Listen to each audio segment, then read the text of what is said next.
ആതുരപൂർണ്ണ പ്രശോഭിതം ഈ ജീവിതം, ആർദ്രമാം ദൈവ സ്നേഹം നിറയും പൂവനം. ആതുരപൂർണ്ണ പ്രശോഭിതം ഈ ജീവിതം, ആർദ്രമാം ദൈവ സ്നേഹം നിറയും പൂവനം. സ്നേഹദീപനാളമായി വിളങ്ങും ധന്യജീവിതം.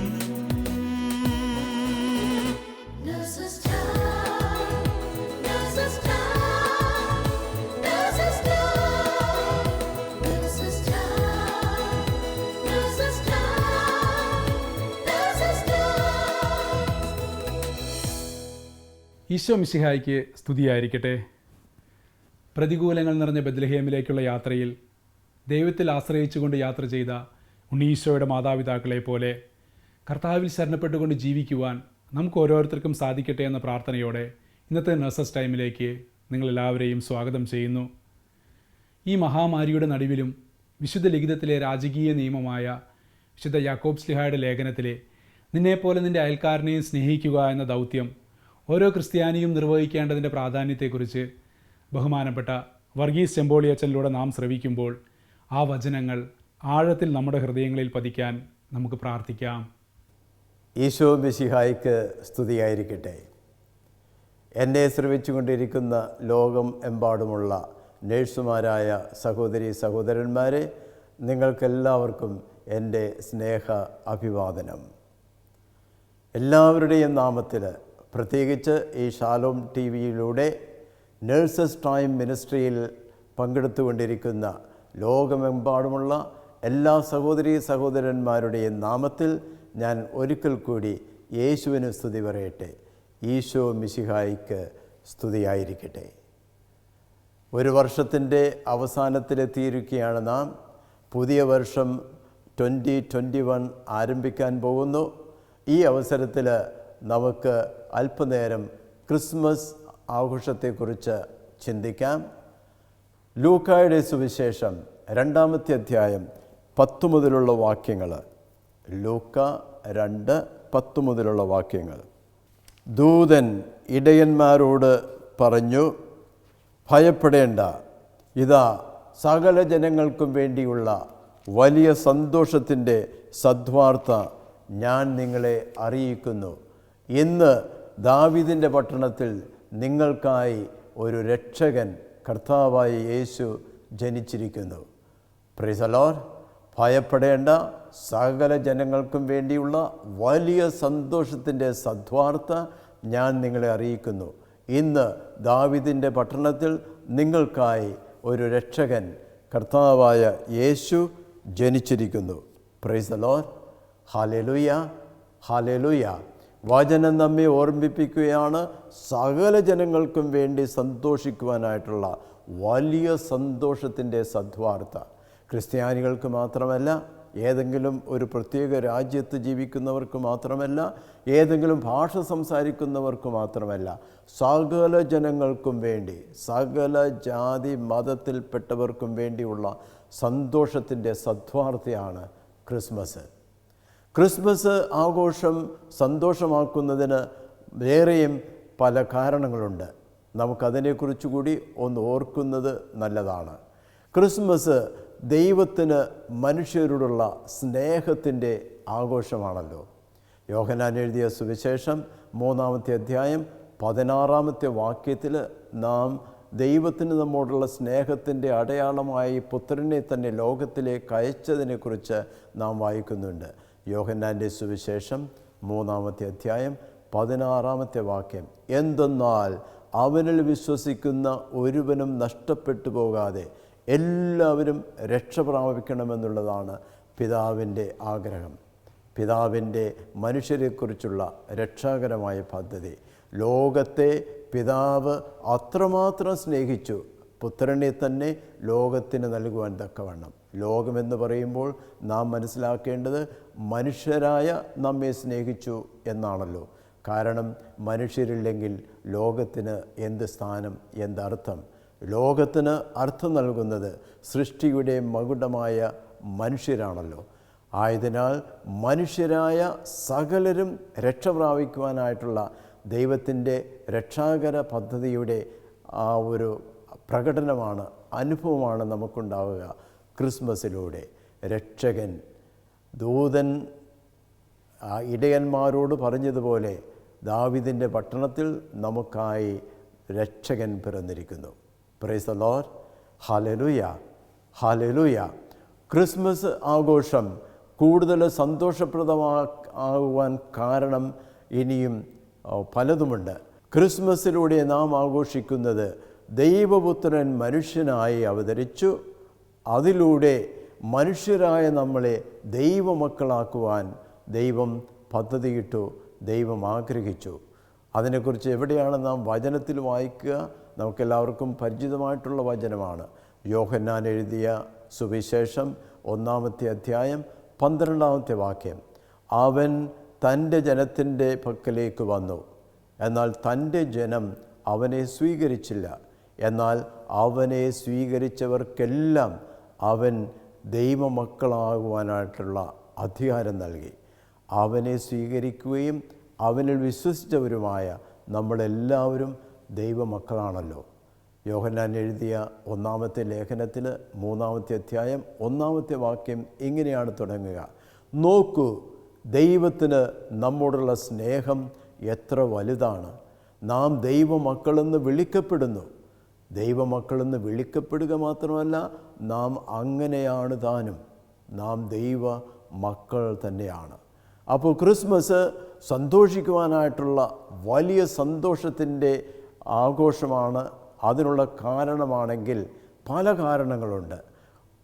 ദൈവം നമ്മെ ദൈവത്തിൻ്റെ മക്കളാക്കി ഉയർത്തുവാനായിട്ടുള്ള അവകാശം നമുക്ക് തന്നു. നാം എന്താണ് ചെയ്യേണ്ടത്? അവനിൽ വിശ്വസിക്കണം, അവനെ നാം സ്വീകരിക്കണം. അവനെ നാം സ്വീകരിക്കുമ്പോൾ നമ്മളിൽ ക്രിസ്തു ജനിക്കുന്നു. ക്രിസ്മസിനെ കുറിച്ചുള്ള 4 ആഴ്ചയിലുള്ള ഒരുക്കങ്ങളെക്കുറിച്ച് ചിന്തിക്കുമ്പോൾ നമുക്കറിയാവുന്നതുപോലെ യേശുവിൻ്റെ 2 വിധത്തിലുള്ള വരവിനെക്കുറിച്ചാണ് നാം ആഘോഷിക്കുക. യേശു 2000 ആണ്ട് മുമ്പ് ബത്ലഹേമിൽ ജനിച്ച ആ ജനന തിരുനാൾ ക്രിസ്മസ് ആഘോഷിക്കുവാൻ ഒരുങ്ങുന്നു. അതോടൊപ്പം തന്നെ യേശുവിൻ്റെ 2ാമത്തെ വരവിനുമായും നാം ഒരുങ്ങുകയാണ്. മഹത്വത്തോടു കൂടിയുള്ള, പ്രതാപത്തോടു കൂടിയുള്ള 2ാമത്തെ വരവിന് വേണ്ടി നാം ഒരുങ്ങുന്നു. നമുക്കറിയാം, ആഡ്വൻ്റ് സീസണിലെ മംഗളവാർത്ത കാലഘട്ടത്തിൽ 4 ആഴ്ചകളുണ്ട്. അതിൽ 2 ആഴ്ച യേശുവിൻ്റെ ആദ്യത്തെ 2 ആഴ്ച യേശുവിൻ്റെ മഹത്വത്തോടു കൂടിയുള്ള വരവിനെക്കുറിച്ച് ഒരുങ്ങിക്കൊണ്ട് നാം ചിന്തിക്കുന്നു, ധ്യാനിക്കുന്നു, പ്രാർത്ഥിക്കുന്നു. എന്നാൽ 2000 വർഷങ്ങൾക്ക് മുമ്പ് വന്നു കഴിഞ്ഞ ആ സംഭവത്തിന് വേണ്ടി നാം ഇപ്പോൾ ഒരുങ്ങുന്നു എന്ന് പറയുമ്പോൾ എന്താണ് അതിൻ്റെ അർത്ഥം? അതിൻ്റെ അർത്ഥം നമുക്ക് വചനത്തിലേക്ക് തിരിഞ്ഞ് നോക്കാം. വെളിപാടിൻ്റെ പുസ്തകം 3-ാമത്തെ അധ്യായം 20-ാമത്തെ വാക്യം. ഇതാ ഞാൻ നിങ്ങളുടെ ഹൃദയ കവാടത്തിൽ മുട്ടുന്നു. ആര് എൻ്റെ ശബ്ദം കേട്ട് ഹൃദയ കവാടം തുറന്നു തരുന്നുവോ ആ വ്യക്തിയിൽ ഞാൻ പ്രവേശിക്കും, ഞങ്ങൾ ഒരുമിച്ച് ഭക്ഷിക്കും. Revelation chapter 3 verse 20. ഓരോ നിമിഷവും യേശു നമ്മളിലേക്ക് കടന്നു വരുന്ന നിമിഷങ്ങളാണ്. നേഴ്സുമാരായ നമുക്ക് ഈ നിമിഷങ്ങൾ വളരെ വ്യക്തമായി നമുക്കറിയാം. മത്തായിയുടെ സുവിശേഷത്തിൽ 25-ാമത്തെ അധ്യായം 31 മുതലുള്ള വാക്യങ്ങൾ യേശുവിൻ്റെ 2ാമത്തെ വരവിനെക്കുറിച്ചും അവസാന വിധിയെക്കുറിച്ചുമുള്ള ഭാഗമാണല്ലോ. അവിടെ യേശു ജനങ്ങളെ 2ആയിട്ട് തിരിക്കും. നല്ല മനുഷ്യരെ ദൈവ സ്നേഹത്തിലും ദൈവത്തിൻ്റെ കൽപ്പനകൾ പാലിച്ചും നല്ല ജീവിതം നയിച്ചവരെ വലത്തുവശത്ത് നിർത്തും. മറ്റ് പാപകരമായ ജീവിതം നയിച്ചവരെ ഇടത്തുവശത്തും. വലത്തുവശത്തുള്ളവരോട് പറയും, ദൈവം നിങ്ങൾക്കായി ഒരുക്കിയിരിക്കുന്ന, ആരംഭം മുതലേ ഒരുക്കിയിരിക്കുന്ന സ്വർഗത്തിലേക്ക് പ്രവേശിക്കുവിൻ. എന്തെന്നാൽ എനിക്ക് വിശന്നു, നിങ്ങളെനിക്ക് ഭക്ഷണം നൽകി. എനിക്ക് ദാഹിച്ചു, നിങ്ങളെനിക്ക് കുടിക്കാൻ തന്നു. ഞാൻ രോഗിയായിരുന്നു, നിങ്ങളെന്നെ ശുശ്രൂഷിച്ചു. ഞാൻ കാരാഗൃഹത്തിലായിരുന്നു, നിങ്ങളെന്നെ സന്ദർശിച്ചു. ഞാൻ പരദേശിയായിരുന്നു, നിങ്ങളെന്നെ സ്വീകരിച്ചു. നേഴ്സുമാരായ നമുക്ക് പ്രത്യേകം സന്തോഷിക്കുവാനായിട്ടുള്ള അവസരമാണ്. പ്രയാസമാണ്, നമുക്ക് വീട്ടുജോലിയുണ്ട്, വേറെ ഉത്തരവാദിത്വങ്ങളുണ്ട്. ആ അവസരത്തിലാണ് നേഴ്സായിട്ടുള്ള നമ്മുടെ ജോലി അതൊരു വിളിയാണെന്നുള്ള ബോധ്യത്തിൽ ആ വിളിക്കനുസരിച്ച് ജീവിച്ചുകൊണ്ട് വിശുദ്ധിയിലേക്ക് വളരുവാൻ ഉയരുവാൻ പരിശ്രമിച്ചുകൊണ്ടിരിക്കുന്ന നഴ്സുമാരായ നമുക്കെല്ലാവർക്കും ദൈവം നൽകിയിട്ടുള്ള വളരെ അനുഗ്രഹമായിട്ടുള്ള നിമിഷങ്ങളാണല്ലോ നാം ആസ്പത്രിയിൽ ചെയ്യുന്ന നമ്മുടെ ശുശ്രൂഷ അവസരങ്ങൾ. രോഗികളിൽ യേശുവിനെ കണ്ടുകൊണ്ട് അവനെ ശുശ്രൂഷിക്കാനായിട്ടുള്ള സുവർണ അവസരം നമുക്കെല്ലാവർക്കും ഉപയോഗിക്കുവാൻ ഇടയാകട്ടെ. അങ്ങനെ സ്വർഗത്തിൽ നമ്മൾ നമ്മുടെ നിക്ഷേപം സ്വരുക്കൂട്ടുവാൻ ഇടയാകട്ടെ. പ്രിയപ്പെട്ട സഹോദരി സഹോദരന്മാരെ, ഈ അടുത്ത് വായിച്ച ഒരു സംഭവം ഞാൻ ഓർക്കുകയാണ്. ഒരു വീട്ടമ്മ, അവർക്ക് 2 കൊച്ചു കുട്ടികളുണ്ട്. ഭർത്താവ് ഗൾഫിലാണ്. നമ്മുടെ നാട്ടിലെ ഒരു ഗ്രാമത്തിൽ നടന്ന സംഭവമാണ്.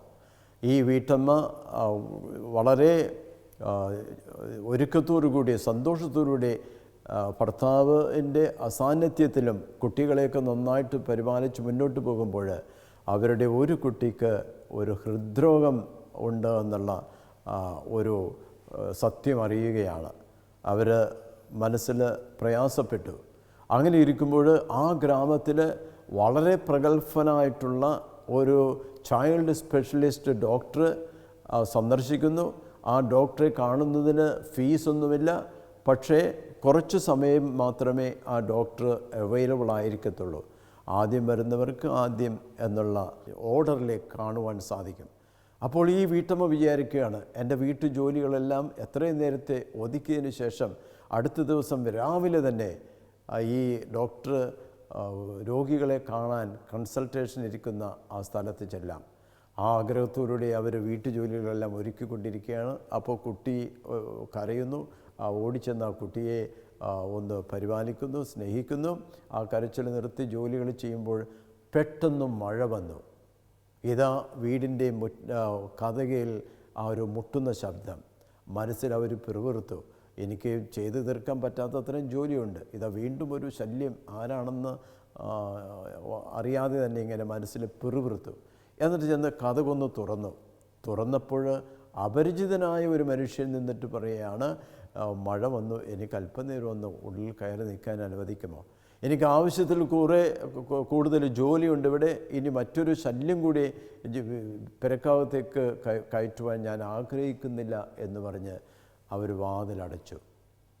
അവരെന്നിട്ട് തൻ്റെ വീട്ടുജോലി ചെയ്ത് എത്രയും നേരത്തെ എല്ലാം ഒതുക്കി വെച്ചു. എന്നിട്ട് നേരത്തെ ഒന്ന് കിടന്നുറങ്ങണം.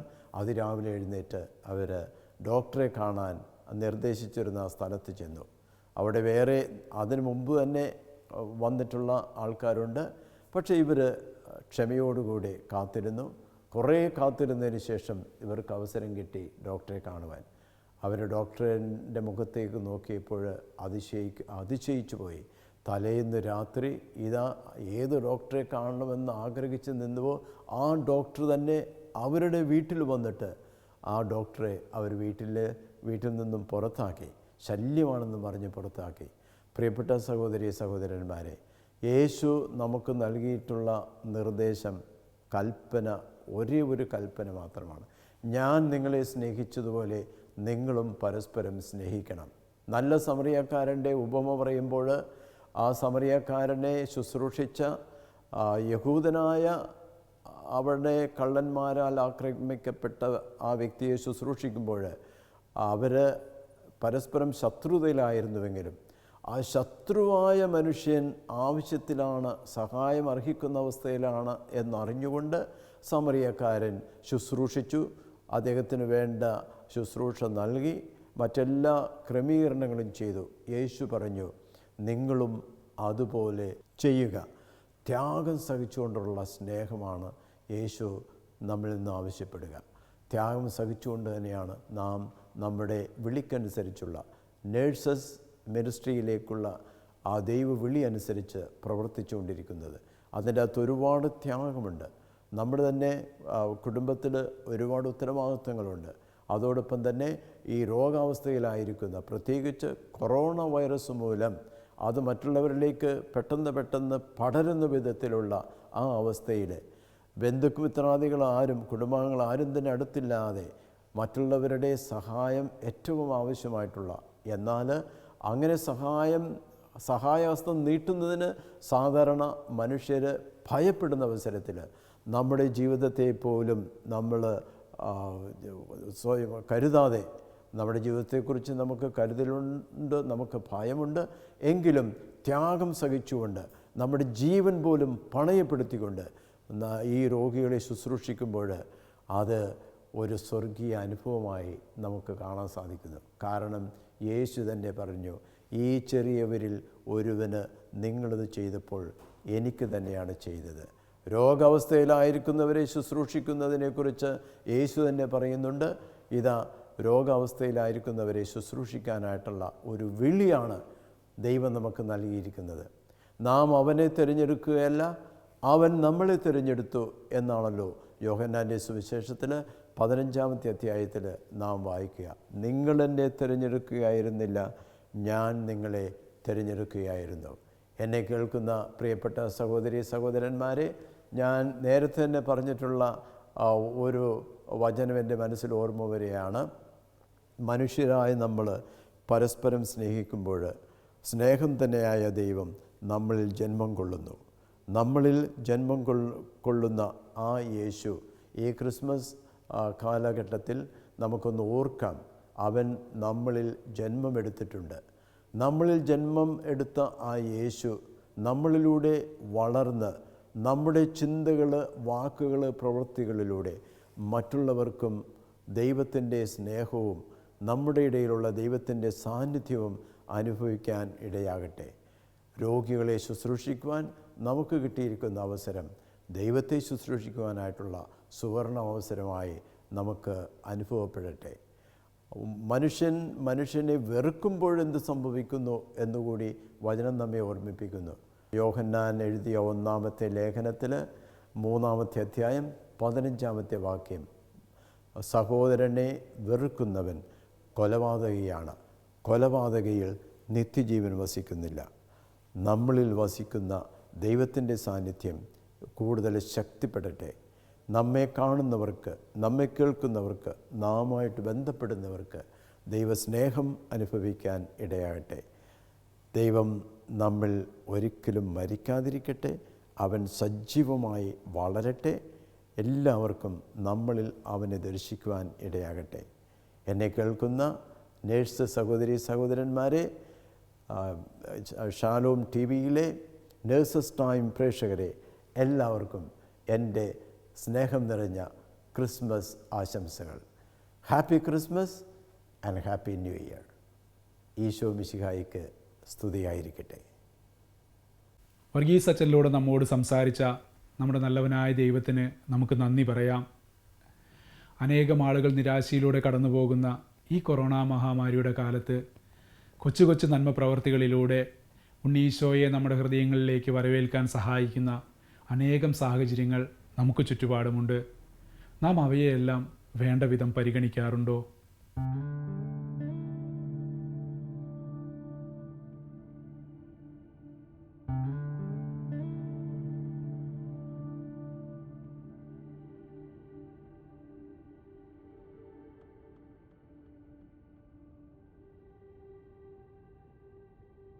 ഓഹ് ദൈവമേ, സ്തോത്രം. നെഗറ്റീവ് ആയല്ലോ കർത്താവേ.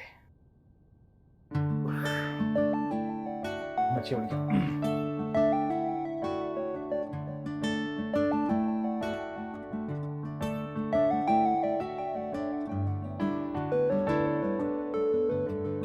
അമ്മച്ചി, അലക്സ കേട്ടോ. അങ്ങനെ ദിവസം അയച്ചപ്പോൾ നെഗറ്റീവ് റിപ്പോർട്ട് വന്നു. അതെ ഇപ്പോൾ വന്നേ ഉള്ളൂ. അങ്ങനെ അമ്മച്ചിയുടെ പ്രാർത്ഥന ദൈവം കേട്ടു. ഇല്ല അമ്മച്ചി, ഇനി 2 ദിവസം കഴിഞ്ഞേ പോകാൻ പറ്റത്തുള്ളൂ. എന്നാൽ ഞാൻ വൈകിട്ട് വിളിക്കാം കേട്ടോ. ശരി അമ്മച്ചി. ഓക്കെ.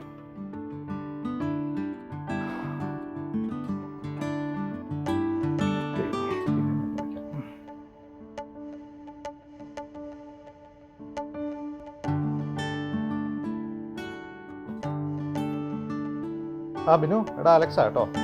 എടാ പിന്നെ ഇപ്പോൾ റിപ്പോർട്ട് വന്നു കേട്ടോ, നെഗറ്റീവ് ആയിട്ട് ഞാൻ സഹിച്ചു. ആ താങ്ക് യു. ആ ഇല്ലടാ ഇല്ല, നിനക്ക് ഇന്ന് എന്താ പരിപാടി? ആ ശരി, ഓഫാണ്. എന്നാൽ നീ കാറെടുത്ത് ഇവിടെ വരെ ഒന്ന് വരാമോ?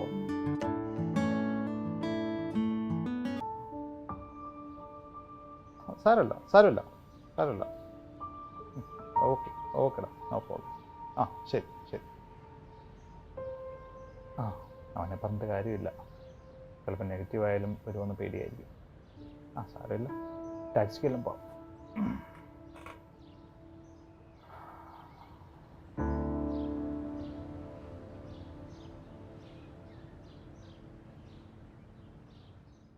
അലക്സിനെ ഒന്ന് വിളിച്ചാലോ? കുറച്ച് ദിവസമായല്ലോ അവനെ വിളിച്ചിട്ട്.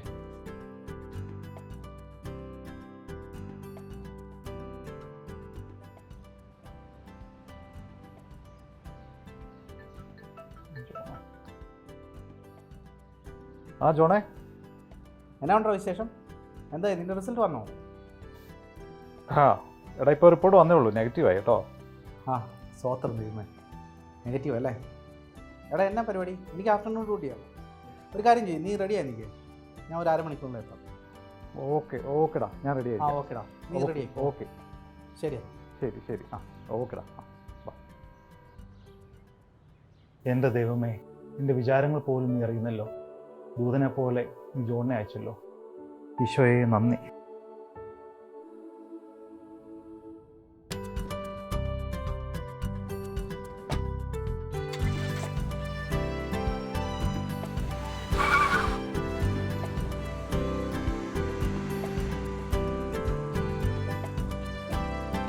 എടാ ഇത്രയും ദിവസം നീ മുറിക്കകത്ത് ഒറ്റയ്ക്ക് ഇരുന്നല്ലേ, നമുക്ക് ഈ പാർക്കിൽ നിന്ന് കയറിയിട്ട് പോയാലോ? ശരിയാ.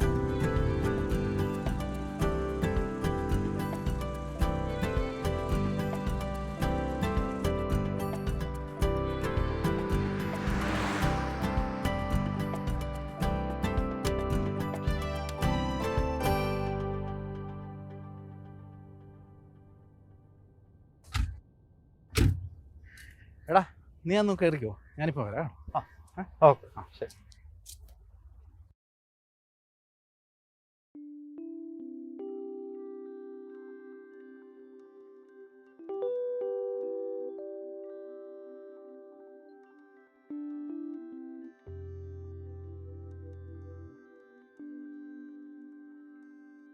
എടാ സ്വാതന്ത്ര്യത്തിൻ്റെ വില ശരിക്കും പറഞ്ഞാൽ ഇപ്പോഴാണ് മനസ്സിലാക്കുന്നത്. 14 ദിവസം. ഞാൻ നിന്നോട് ചോദിക്കാനിരിക്കായിരുന്നു, ഈ 14 ദിവസം ഒരു മുറിക്കുള്ളിൽ എങ്ങനെയായിരുന്നു നിൻ്റെ എക്സ്പീരിയൻസ്? എന്താടാ 14 ദിവസം എങ്ങനെ തള്ളി നീക്കുമെന്ന് എനിക്കും ദൈവത്തിന് മാത്രമേ അറിയത്തുള്ളൂ. ആകെ ഒരു ആശ്വാസം എന്ന് പറഞ്ഞാൽ വല്ലപ്പോഴും വരുന്ന നേഴ്സ് മാത്രമായിരുന്നു, സംസാരിക്കാനും ആരുമില്ല.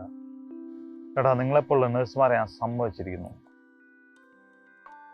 ഈ 14 ദിവസം ഞാൻ അവിടെ കിടന്ന സമയത്തുണ്ടല്ലോ, ഓരോരോ നേഴ്സുമാരുടെ റൂമിൽ വന്നിട്ട് അവർ സ്നേഹത്തോടെ ഓരോ വാക്കിങ്ങനെ പറയുമ്പോൾ ഉള്ളൊരു ആശ്വാസം, ശരിക്കും ദൈവത്തിൻ്റെ മുഖം ഞാൻ അവരെ കണ്ടു. ഞങ്ങൾക്ക് എല്ലാവർക്കും നിന്നെ വന്ന് സഹായിക്കണമെന്ന് ആഗ്രഹമുള്ളൂ, പക്ഷെ ഒരു രക്ഷയില്ലല്ലോ. എടാ പലപ്പോഴും ഞാൻ ഓർക്കുമായിരുന്നു, നിങ്ങളെപ്പോലുള്ള നേഴ്സുമാർ സ്വന്തം ജീവനും കുടുംബമൊക്കെ മറന്ന് ഞങ്ങളെപ്പോലുള്ള രോഗികളെ ശുശ്രൂഷിക്കുമ്പോൾ എത്ര വലിയ ശുശ്രൂഷയാണ് നിങ്ങൾ ചെയ്യുന്നത്. ശരിക്കും ദൈവം നിങ്ങളെ അനുഗ്രഹിക്കും. ഞങ്ങളുടെ ജീവിതത്തിൽ ബുദ്ധിമുട്ടും പ്രയാസവും ഒക്കെ ഉണ്ടെങ്കിലും ഞങ്ങൾ രോഗികളുടെ മുന്നിൽ ചെല്ലുമ്പോൾ അതൊന്നും ഓർക്കാറില്ല. രോഗികളുടെ ജീവനാണ് ഞങ്ങൾക്ക് പ്രധാനം. ഒരു നേഴ്സായതിൽ ഞാൻ അഭിമാനിക്കുന്നു. ദൈവത്തിന് നന്ദി പറയുന്നു.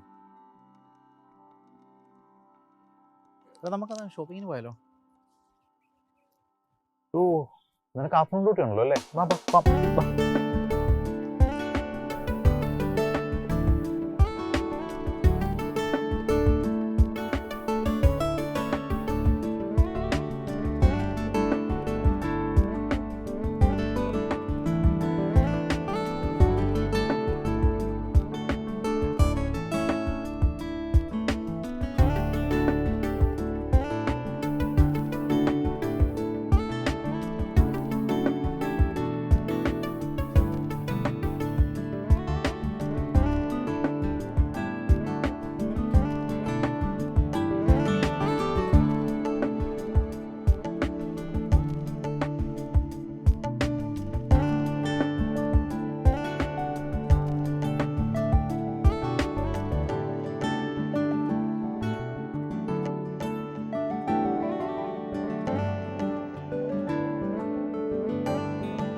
ഓക്കേടാ എന്നാ ശരി.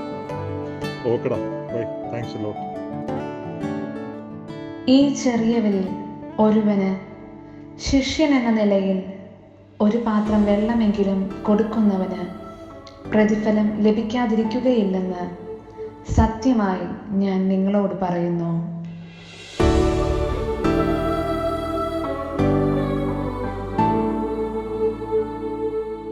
സഹായം ആഗ്രഹിക്കുന്ന ഒരുവനിൽ നിന്ന് മുഖം മറയ്ക്കാതെ അവനൊരു കൈത്താങ്ങായി മാറുമ്പോൾ നാം സ്വന്തമാക്കുന്നത് ലോകാരംഭം മുതൽ ഈശോ നമുക്കായി സജ്ജമാക്കിയിരിക്കുന്ന സ്വർഗരാജ്യം തന്നെയല്ലേ? ഈ നോമ്പുകാലത്ത് അവരുടെ കണ്ണീരൊപ്പിക്കൊണ്ട് ഈ ക്രിസ്മസ് പുണ്യപ്രവർത്തികളുടെ ഒരു പൂക്കാലമാക്കി മാറ്റാൻ നമുക്ക് ഓരോരുത്തർക്കും സാധിക്കട്ടെ. അതിനുള്ള കൃപയ്ക്കായി ലോകമെമ്പാടുമുള്ള എല്ലാ നഴ്സുമാരെയും അവരുടെ കുടുംബങ്ങളെയും പരിശുദ്ധ അമ്മയുടെ വിമല ഹൃദയം വഴി ഈശോയ്ക്ക് സമർപ്പിച്ച് നമുക്ക് പ്രാർത്ഥിക്കാം. ഓരോ നഴ്സും ഒരു വിശുദ്ധനായി വിശുദ്ധയായി തീരട്ടെ. ആമീൻ.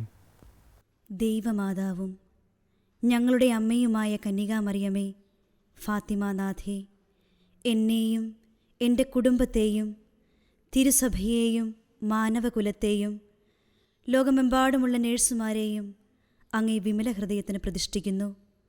അങ്ങേ ശക്തിയുള്ള സംരക്ഷണത്തിൽ ഞങ്ങളെ കാത്തുകൊള്ളണമേ. അങ്ങ് ഞങ്ങളുടെ നാഥയും സംരക്ഷകയുമാകണമേ.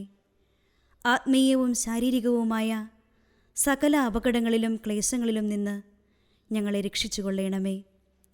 എല്ലാറ്റിലും ദൈവേഷ്ടം കണ്ടെത്തി നിറവേറ്റുവാനും യേശുവിൻ്റെ തിരുഹൃദയത്തിന് പ്രീതികരമായ വിധത്തിൽ ജീവിച്ച് സ്വർഗഭാഗ്യത്തിൽ എത്തിച്ചേരുവാനും കാരുണ്യനാഥേ, ഞങ്ങളുടെ സ്നേഹമുള്ള അമ്മേ, ഞങ്ങളെ സഹായിക്കണമേ. ആമേൻ.